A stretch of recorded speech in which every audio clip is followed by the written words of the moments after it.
ಇದೇನಾ ಇದೇನಾ ನೀನ್ ಬಿಡ್ಸಕ್ ಹೊರಟಿರೋ ಚಳಿ? ಅಕ್ಕ ಅದು ನಿನ್ನ ಈ ಕೇಡ್ ಬುದ್ಧಿಗೆ ಮೊದ್ಲು ನಿನಗೆ ಚಳಿ ಇಟ್ಕೊಟ್ಟು ಚಳಿ ಬಿಡಿಸ್ಬೇಕು ದಾಮಿನಿ. ಅಕ್ಕ ಈ ಚಳಿ ಬಗ್ಗೆ ಅಲ್ಲಕ್ಕ ನಾನು ಹೇಳಿದ್ದು. ನಿನ್ನ ಮಾತಿನ ಕೋಟ ಮುಗಿದಿದೆ. ಈಗ ಬಾಯಿ ಮುಚ್ಕೊಂಡು ನಿಂತ್ಕೋಬೇಕು ಅಷ್ಟೇ.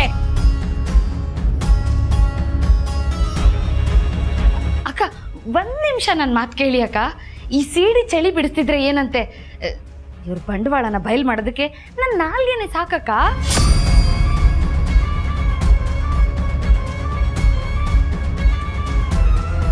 ನಿನ್ನ 1 ನಿಮಿಷದಲ್ಲಿ 30 ಸೆಕೆಂಡ್ ಮುಗೀತು.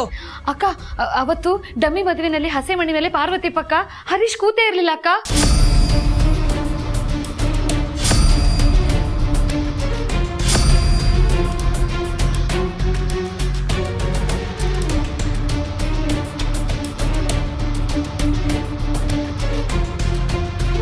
ಅವತ್ತು ಹಸೆ ಮಣೆ ಮೇಲೆ ಕೂತ್ಕೊಂಡು ಇವಳ ಕೊರಳಿಗೆ ತಾಳಿ ಕಟ್ಟಿದ್ದು ಬೇರೆ ಯಾರು ಅಲ್ಲ ಅಕ್ಕ.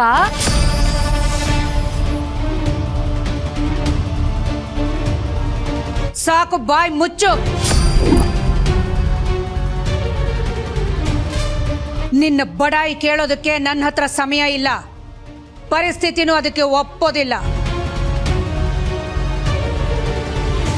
ನಿನ್ನ ಕಾಲ್ಪನಿಕ ದೃಶ್ಯಗಳನ್ನ ಯಾರಾದ್ರೂ ಖಾಲಿ ಕೂತೋರ ಹತ್ರ ಬಣ್ಣ ಬಣ್ಣವಾಗಿ ಕತೆ ಕಟ್ಟಿ ಹೇಳು.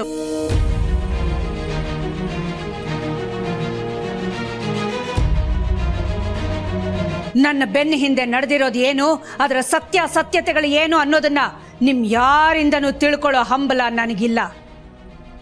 ಎಲ್ರೂ ನಿಮ್ಮ ದಿಕ್ಕಿಗೆ ತಿರುಗಿ ಮಾತಾಡ್ತಾ ಇದ್ದೀರಾ.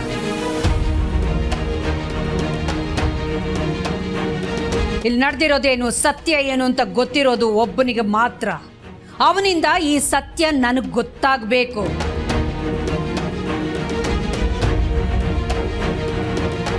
ನನಗಿಂತ ಸತ್ಯ ನುಡಿಯೋರು ಈ ಅಕ್ಕಂಗೆ ಇನ್ಯಾರು ಸಿಗ್ತಾರೋ?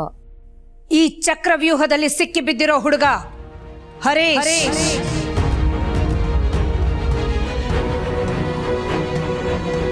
ಇದುವರೆಗೂ ಈ ಅರಸನ ಕೋಟೆಯ ಪ್ರತಿಯೊಂದು ಇಟ್ಟಿಗೆನೂ ನನ್ನ ಹದ್ದು ಬಸ್ತಿನಲ್ಲಿತ್ತು.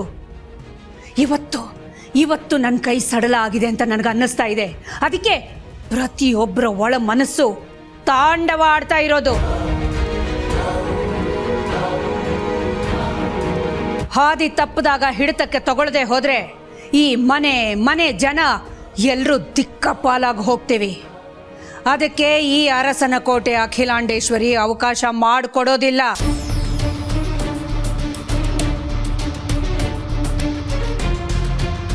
ಹೇಗೆ ಹಿಡಿತಕ್ಕೆ ತಗೋಬೇಕು ಅನ್ನೋದು ನನಗೆ ಚೆನ್ನಾಗಿ ಗೊತ್ತು.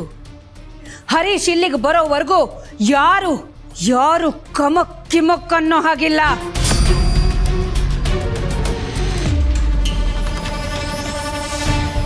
ಈ ರಂಪಾಟಕ್ಕೆ ಮೊದಲು ನನ್ನ ಬಂದೋಬಸ್ತ್ ಬೇಕಾಗಿದೆ.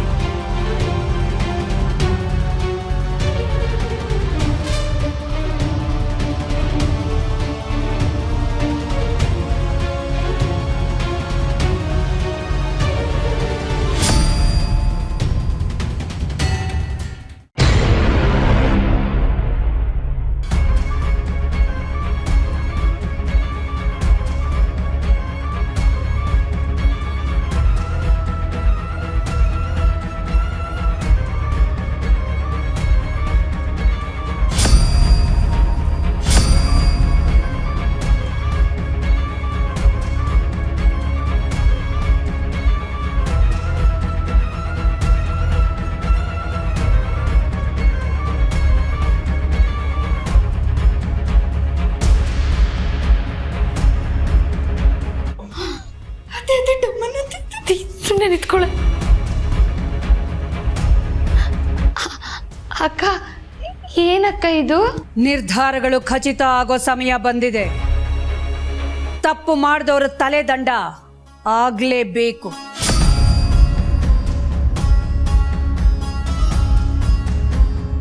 ಈ ಅಗ್ನಿ ಪರೀಕ್ಷೆಯಲ್ಲಿ ನನ್ನನ್ನು ಸೇರಿಸಿಕೊಂಡು ಎಲ್ಲರೂ ಭಾಗಿಯಾಗಿರ್ತೀರಿ.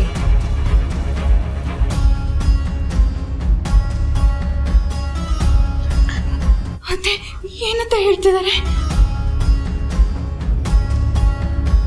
ಅವರು ತಪ್ಪು ಮಾಡಿರೋರ್ಗೆ ಹೇಳ್ತಾ ಇರೋದು. ನೀನು ಯಾಕೆ ಇಷ್ಟೊಂದು ನಡ್ತಾ ಇದೆಯಾ? ಏನಿಲ್ಲ.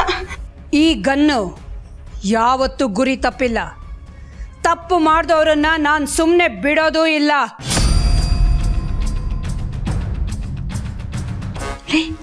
ಏನಾಯ್ತೆ? ಅಯ್ಯೋ ಅತ್ತೆ, ಒಂಥರ ಆಗ್ತಾ ಇದೆ. ಯಾಕೆ? ಹೊಟ್ಟೆ ಕೆಟ್ಟಿದ್ಯಾ? ಹೊಟ್ಟೆ ಕೆಟ್ಟಿಲ್ಲ, ಟೈಮೇ ಕೆಟ್ಟಿದೆ ಅನಿಸ್ತಾ ಇದೆ. ಇಷ್ಟು ದಿನ ಅಹಿಂಸೆ ಕ್ಷಮೆ ಅಂತ ದೊಡ್ಡವರಾಗಕ್ಕೆ ಹೊರಟಿದ್ವಿ. ಈಗ ತಪ್ಪು ಮಾಡಿದವರ ಮಟ್ಟಕ್ಕೆ ಇಳಿದು ಅವರನ್ನು ತಿದ್ದಬೇಕಾದ ಪರಿಸ್ಥಿತಿ ಬಂದಿದೆ. ಯಾಕೆ ಹಿಂಗೆ ಪದೇ ಪದೇ ಕೈ ಹಿಡ್ಕೋತಿದ್ಯಾ? ಈ ಗನ್ ನೋಡ್ತಿದ್ರೆ ಮೊದಲೇ ಶಕೆ ಆಗ್ತಿದೆ. ಅಯ್ಯೋ ಅತ್ತೆ, ನನಗೆ ನಮ್ಮ ಮನೆ ಅಪ್ಪ ಅಮ್ಮ ಎಲ್ಲ ನೆನಪಾಗ್ತಿದ್ದಾರೆ ಅತ್ತೆ. ನಮ್ಮ ಹಸು ಮೇಕೆ ಎಲ್ಲ ಕಣ್ಮುಂದೆ ಬಂದು ಅಬ್ಬ ಮೇ ಅಂದಂಗೆ ಆಗ್ತಾ ಇದೆ ಅತ್ತೆ. ನಾನು ಅರ್ಜೆಂಟಾಗಿ ಊರಿಗೆ ಹೋಗ್ತೀನತ್ತೆ. ಲೇ ದಡ್ಡಿ, ಇಲ್ಲಿ ಸಿಂಹ ಕಾಡಲ್ಲಿ ಗನ್ ಹಿಡ್ಕೊಂಡು ಬೇಟೆಗೆ ನಿಂತಿದೆ. ನಿನಗೆ ಕುರಿ ಕೋಳಿ ಅಂಬ ಎಲ್ಲ ನೆನಪಾಗ್ತಿದ್ಯಾ? ಸುಮ್ಮನೆ ನಿಂತ್ಕೊಂಡ್ರೆ ಸರಿ. ಇವಾಗ ಅಮ್ಮ, ನೀವಿಷ್ಟು ಕೋಪದಲ್ಲಿರೋದು ನಮ್ಮ ಯಾರಿಗೂ ಒಳ್ಳೇದಲ್ಲ. ನಿಮ್ಗೇನು ಬೇಕು, ಏನಾಗಬೇಕು ಅನ್ನೋದು ನನಗೆ ಹೇಳಿ. ಅದನ್ನು ನೆರವೇರಿಸೋ ಜವಾಬ್ದಾರಿ ನಂದಮ್ಮ. Yes mom, please calm down. Situation ತುಂಬ ಹದಗೆಟ್ಟೋಗಿದೆ. ಈ ಟೈಮಲ್ಲಿ ಕೋಪಕ್ಕೆ ಬಲಿಯಾಗೋದು ಒಳ್ಳೇದಲ್ಲ. ಹೌದು ಅಖಿಲ, ಅವರಿಬ್ರು ಹೇಳ್ತಿರೋದು ಸರಿಯಾಗಿದೆ. ಸ್ವಲ್ಪ ಕೋಪ ಕಂಟ್ರೋಲ್ ಮಾಡ್ಕೋ.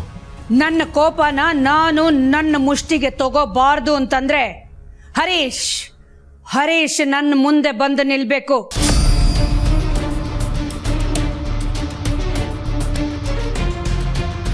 ನಡೆದಿದ್ದೇನು, ಸತ್ಯ ಏನು ಅನ್ನೋದು ಗೊತ್ತಾಗಬೇಕು.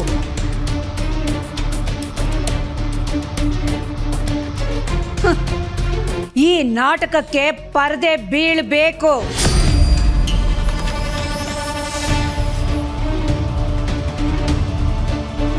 ಅವನು ಎಲ್ಲೇ ಇರಲಿ, ಯಾವುದೇ ಪರಿಸ್ಥಿತಿಲಿರಲಿ, ಅವನನ್ನ ನನ್ನ ಕಣ್ಣು ಮುಂದೆ ತಂದು ನಿಲ್ಲಿಸಬೇಕು. ಇದಕ್ಕೆ ನಿಮಗಿರೋ ಕಾಲಾವಕಾಶ 3 ಗಂಟೆಗಳು. 3 ಗಂಟೆಗಳು ಮಾತ್ರ. ನಿಮ್ಮಿಂದ ಆಗತ್ತಾ? ಅಮ್ಮ, ಅವನು ಎಲ್ಲೇ ಇರಲಿ, ಯಾವುದೇ ಮೂಲೆಯಲ್ಲಿರಲಿ, ಅವನ್ನ ಹುಡ್ಕೊಂಡು ಕರ್ಕೊಂಬರೋ ಜವಾಬ್ದಾರಿ ನಂದಮ್ಮ. ನಾವು ಇವಾಗಲೇ ಹೊರಡ್ತೀವಿ.